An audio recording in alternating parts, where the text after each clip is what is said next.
If you want to change Gemini language on a Realme 14T, first of all, we can go to the app drawer and we need to find the Gemini app, which should be pre-installed on your phone.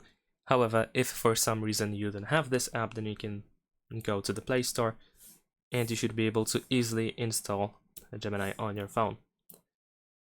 There you go. So let's open it. Over here, let's scroll down and press continue, and then scroll down again and choose use Gemini. Now, you might not need to do that if you have Gemini already set up.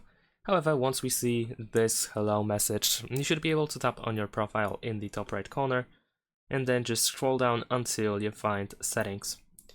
Over here, now you can go to languages, and you should be able to, for example, switch the main language. You can tap on the main language in order to choose a different one. You can also add secondary languages as well by just simply selecting this option below. And that's it. Thanks for watching, leave a like and subscribe.